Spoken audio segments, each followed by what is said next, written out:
Ассалаумағалейкум достым, YouTube желісі 1000 просмотр үшін қанша ақша төлейді? Я достар, бүгін сіздерге шынайы статистикаларды көрсететін боламыз. Видеоны аяғына шейін көрсең, мен өз каналымның статистикасын көрсететін боламын. Я, бізде бәрі шынайы. Әдетте, YouTube желісінен ақша табу жайлы сөйлескен кезде, рекламаны көру саны бойынша ставкалар жайлы сөйлескен дұрыс. Өйткені барлығының айтуы бойынша YouTube просмотр үшін ақша төлемейді. Мысалы достар, сіздің видеоңызда орналасқан реклама және де мынандай рекламаларды адамдар көрсе, бұл коммерциялық көрілім деп аталады. YouTube осы коммерциялық бөлім үшін ақша төлейді. Я достар, бұл коммерциялық бөлім қалай есептелінеді? YouTube желісінде 1000 просмотр болып есептелінеді. Яғни, сіздің мына видеоларыңызды 1000 адам көрсе, сол 1000 адам есебінде ақша төленеді. Мысалы, YouTube желісінде мынандай статистика бар. 1000 просмотрға $1, 1000 просмотрға $10, 1000 просмотрға $8 деген статистика бар. Бұл жерде достар, жаңағы көрілген коммерциялық көрілімге берілген $1000 просмотрлар. Мысалы айтатын болсақ, Қазақстан жерінде 1000 просмотрға $1,5 мен $2,5 арасында. Ал біздің шетелге қарайтын болсақ, ақш еліне ол жерде 1000 просмотрға коммерциялық көрілімдерге достар $8-дан $12 есебінде төленеді екен.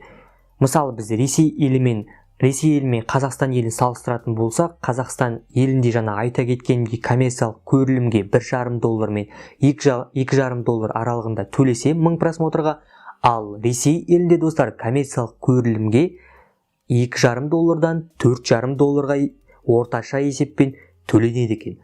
Бұл жерде достар, тағы да елдерді салыстыра кетейік. Мысалға, Индия елі мен ақш елін салыстыратын болсақ, Индия елінде орташа есеппен $3,5 мен $4,5 1000 коммерциялық көрілімге, ал ақш елінде достар, жаңа айта кеткенімдей коммерциялық көрілімге $8-дан $12-ға шейін төленеді екен достар.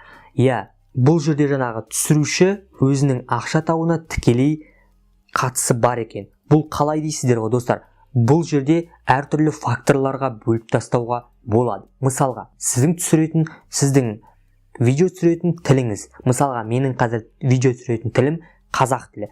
Бұл жерде менің айтарым, қазақ тілінде егер тематика түсіретін болсаңыз, сіздің табысыңыз біршама төменірек болады. Ал егерде сіз ақш тілінде түсіретін болсаңыз, яғни ағылшын тілінде сіз бір видео түсіретін болсаңыз, сіздің табысыңыз біршама жоғарылайды. Яғни сіз орыс тілінде түсіретін болсаңыз, тағы да сіздің табысыңыз біршама жоғарылайды. Я, тағы да екінші фактор қарайтын болсақ, сіздің тематикаңыз. Сіз қандай тематика таңдадыңыз, соған байланысты сіздің қаражатыңыз өседі, немесе төмендейді. Менің қазіргі білуім бойынша ең жоғарғы статистикалар ол көлік және техника. Техника дегеніміз әртүрлі фотоаппараттар, смартфондар, осылар жоғарғы сатыда. Өйткені оған реклама берушілер көп. Және де үшінші фактор достар, қалай сіз өзіңіздің видеоңызға, табысыңызға бір септігіңіз тигізе алатын үшінші фактор достар, бұл жерде сіздің орналасқан жеріңіз. Жаңағы айта кететіндей, егер сіз ақшта орналассаңыз, сіздің табысыңыз жоғары болады. Егер сіз Қазақстан жерінде орналассаңыз, ақш жеріне қарағанда сіздің табысыңыз төменірек болады. Төменірек дегенде 10% төмен болуы мүмкін достар. Өйткені біздің орташа пайызымыз 1000 просмотрға $1,5-дан $2,5 болса, ал ақш елінде достар $8-дан $12-ға шейін өсуі мүмкін достар. Бұл орташа есеппен есептеп отырмын. Өйткені 1000 просмотрға, 1000 көрілімге, 1000 коммерциялық көрілімге достар, әр кезде әртүрлі ауысып отырады. Бұл жерде қазір сіздермен көрсететін боламын ноутбукте, YouTube аналитикте бәрін байқауға болады. Бұл жерде неге өзгереді дейсіздер ғой? Әр айда әр тематика және реклама беруші бағасын өзгертіп отырады. Соған байланысты YouTube желісі де бізге беретін табысты өзгертіп отырады. Реклама беруші бір видеоға бірінші айда басқаша баға берсе, екінші айда басқаша баға беруі мүмкін, төмен немесе жоғары. Сіз соған байланысты табысыңыз да өзгеріп отырады. Және де достар, сіздерге айтар бір маңызды зат бар. Кейбір адамдар жаңағы 1000 просмотрдың берілу санын, берілу долларын, берілу табысын біршама көтеретін бір айла таптық деген ойда сіздерге видео көрсетуі мүмкін. Ол сіздердің жаңағы қай жерден екендеріңізді қабылдайсыздар ғой. Мысалы біз Қазақстаннан деп белгілейміз ғой, біз қай жерде тұрамыз дегенді. Соны Англияға немесе ақш жеріне өзгертетін болсаңыздар шетелге, сол кезде сіздің табысыңыз біршама өзгеруі мүмкін деп айтады. Бірақ ол ештеңе өзгертпейді достар. Сіздерге айтарым, ешқандай көмегін, ешқандай сіздерге табыстарыңызды жоғарылауына ешқандай септігін тигізбейді. Өйткені сіздің жаңағы Google AdSense-тен беретін, Google AdSense-тен жіберген коды сіздің үйіңізге шейін беріледі. Сіз және қай жерден Google AdSense-ті аштыңыз жаңағы кодты, және қай жерден подтверждение бердіңіз, сол жер белгіленеді. Егер сіз Қазақстан жерінен Google AdSense-ті алып кодпен белгілейтін болсаңыз, онда сіз Қазақстан жері деп белгіленеді. Оны өзгерткеннен түк пайда жоқ достар. Өйткені маған көптеген сұрақтар келді, жаңағы ағылшын тіліне өзгертсең ондай өзгерістер бола ма деп. Менің айтарым, ешқандай өзгеріс болмайды. Өйткені сіз өзіңіздің Қазақстан жерінен екеніңізді жаңағы кодты жазар кезде мақұлдап қойғансыз. Бұл не деген мағына? Өйткені келесі видеоларыңыздың барлығы Қазақстан жері арқылы берілетін болады. Достар, қазір сіздерге өз каналымның статистикасын көрсететін боламыз. Сіздермен бірге жіті бақылап және де толығырақ айтатын боламыз. Сондықтан қазір ноутбугымызға көшейік. Достар, сіздерге бұл аналитиканы көрсетпестен бұрын, бұл статистикаларды көрсетпестен бұрын сіздерге бір маңызды жайт айтқым келіп тұр. Бұл менің басты каналым болмаса да, бірақ бұл менің басты каналыммен тепе-тең болып қалды. Бұл жерде басты каналым болмаса да, бұл жерде басты каналыммен тепе-тең болып қалды. Өйткені мен сіздерге бұл каналды дәлелдеу үшін ашқан болатынмын. 4-5 айдың көлемінде каналды қалай көтеріп алуға болады деп, және де өз видеоларымды қолданбай-ақ басқа біреулердің видеосымен қалай каналды көтеріп алуға болатынын көрсеттім. Міне сіздерге дәлелдедім, өз уәдемде тұрдым достар. Қалай көтеріп алуға болатынын 3-4 айдың көлемінде сіздермен бірге көтеріп алдық достар. Енді мен осы каналды әрі қарай дамытатын болам, бірақ басқа блогтарда дамытатын болам. Яғни әлеуметтік желілерді қалай дамыту, солардың барлығын көрсететін боламын достар. Міне қазір аналитиканы толық талдайтын боламыз достар.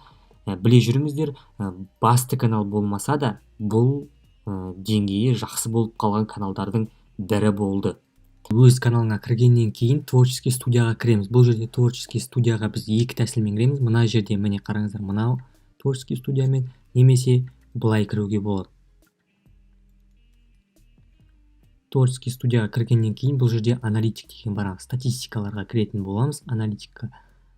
Аналитикаға кіргеннен кейін достар, бұл жерде доход дегенге кіреміз. Және де достар, сіздерге айтарым, мынау жаңағы мен айтқан 1000 просмотрға берілетін долларлар саны, мысалға 1000 просмотрға бізде $1,13 берілсе, ол $13 әр ай сайын, немесе күн сайын, немесе апта сайын өзгеріп отырады. Қараңыздар. Міне қараңыздар, әр апта, әр күн сайын өзгеріп отырады. Бұл жаңағы мен айта кеткенім, тематика, контент, әрбір жерде қайда орналасқан бәріне рекламодательдің, жаңағы реклама берушінің барлық статистикаға қарайды. Сол статистикаларға жүгінеді. Сол арқылы бұл өзгеріп отырады. Бұл жерде және де барлық көрілген коммерциялық көрілімге берілген ақшалар саны мына жерде доллар ретінде көрсетілген. Мысалға, және де бұл жерде басты табысты көргеннен кейін асты жағында бөлек статистикалар бар. Бұл жерде айлық көрсеткіштер, мына жерде, және де жанында оң жағында әр видеоға әр табыстар көрсетілген жеке түрде, және қай жерден табыс көзі, басты табыс көзі қай жерден келгені барлығы көрсетілген. Және де достар, айтарым, мынау 1000 просмотр жаңағы айта кеткендей әр күнде әр түрлі өзгеруі мүмкін. Міне мысалға, қазір 1000 просмотрға $1,13 берсе, бұл коммерциялық көрілімдерге бұл әр күн сайын өзгеріп отырады.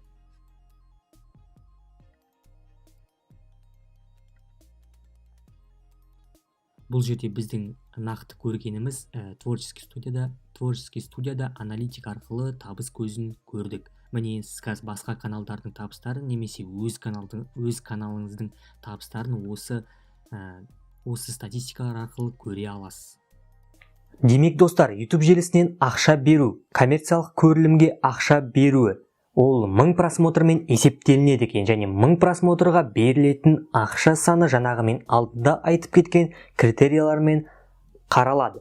Мысалға, 1000 просмотрға Қазақстан жерінде $2,5 $3,5 шейін берсе, басқа елдерде ол біршама жоғары. Егерде достым осы видео саған көмегін тигізсе, қоңырауды басып, каналға жазылуды ұмытпа. Видеоға лайк басып, комментария қалдыруды да ұмытпа. Келесі кездескенше, дидарласқанша.